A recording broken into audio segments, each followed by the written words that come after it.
Dominican گھرانے کی طرف سے پاکستان میں سب سے پہلے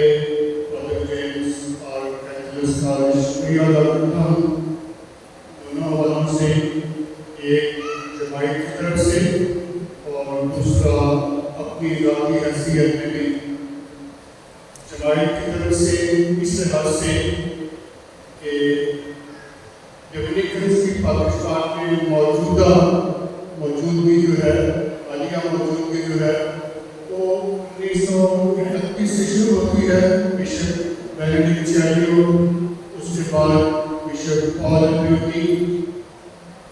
اور ان کے ساتھ جتنے بھی ڈومینیکنز تھے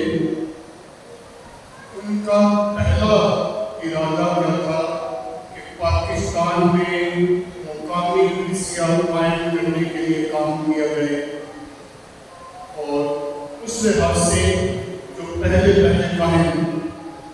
فیصلہ آباد ڈائسس میں ہوں یا ملتان ڈائسس میں، وہ سب اس لحاظ سے قبول کیے گئے، مخصوص کیے گئے، ان کی تربیت کی گئی کہ وہ پاکستان میں مقامی کلیسیا کی ذمہ داری کو سنبھالیں گے، یعنی ڈائسس قائم بنانے کے لیے۔ اس لحاظ سے اپنے ان ڈومینیکن باوجودات کو دیکھتے ہوئے، ان کی باتوں کو یاد کرتے ہوئے مجھے یہ احساس ہو رہا ہے کہ وہ کہا کرتے تھے بے شک وہ ڈائسس کے لیے قائم بنے ہیں، لیکن پھر بھی وہ ہماری اولاد ہے، ہمارے بچے ہیں۔ تو اس لحاظ سے آج جب میں فادر جیمز کو اپنے سامنے دیکھ رہا ہوں، میں نے ان کے منہ سے بھی ہمیشہ اپنے ان ڈومینیکن باوجودات کی تعریف سنی ہے، ان کے لیے شکر گزاری کے کلمات سنے ہیں، ان کے لیے ہمیشہ اچھی باتیں سنی ہیں۔ تو میں ان سب کے لیے جماعت کی طرف سے شکریہ ادا کرتا ہوں، اور اپنی طرف سے اس لحاظ سے کہ جب ابھی میں فادروں میں نہیں گیا تھا، میں اسی درجہ کے اسکول میں پڑھا کرتا تھا، تو فادر جیمز اس پیرش ہاؤس میں، اس وقت پیرش ہاؤس دوسرا تھا لیکن اسی جگہ پہ تھا، اس پیرش ہاؤس میں وہ ہوا کرتے تھے، اکثر ملنا ملانا، اور مجھے اب بھی یاد ہے وہ میرے ماں باپ کو بھی جانتے تھے، میرے دادا دادی کو بھی جانتے تھے، شاید اس لیے کہ ہمارا گھرانہ نوجوان سے باقاعدگی کے ساتھ یہاں ہر اتوار کو لکھ کے آیا کرتے تھے۔ جب میں 1976 میں فادرز میں گیا، انہیں تب بھی یاد تھا کہ میں کس خاندان سے ہوں۔ چلتے چلتے فادر ڈومینک کو یاد کروں، فادر جیمز کو یاد کروں، ان کا گھرانہ میری تربیت کے سالوں میں، تربیت کے بعد کاہنانہ زندگی کے سالوں میں ایک طرح سے میرے لیے دوسرا گھر تھا، کہ جب بھی آنا ہوتا تھا تو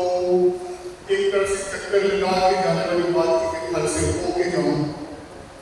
دونوں فادر سے بات اپنی جگہ میری ایک بہت انتہائی محترم کچی پکی سے پڑھانے والی میری استاد مس کیتھرین ہوئی تھی۔ مجھے یاد ہے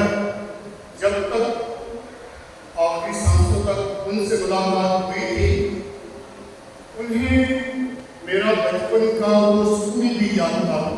اس لحاظ سے میں سارے گھرانے کے لیے شکریہ ادا کرتا ہوں، انہوں نے مجھے محبت بھی دی، ہمیشہ احترام سے دیکھا، میری کائنانہ خدمت کی بھی انہوں نے تعریف کی۔ اس کے بعد کچھ عرصہ تک فادر الباس کے ساتھ بھی لاہور فلاسفی والی سرکاری میں پڑھانے کا اتفاق بھی ہوا، پھر بہت تھوڑی دیر کے بعد میری ٹرانسفر ہوئی، اس کے بعد یہ سلسلہ جاری رہا۔ لیکن فادر جیمز کی بات کی طرف واپس آتے ہوئے، میں نے جہاں جہاں ان کو کام کرتے ہوئے دیکھا یا سنا ہے، اور جب کبھی بھی بات ہوتی تھی، انہیں تقریباً ہر گاؤں اور ہر علاقے کے لوگ یاد ہوتے تھے۔ فلاں بندہ ایسا، فلاں خاندان ایسا، فلاں یہ شخص، فلاں وہ شخص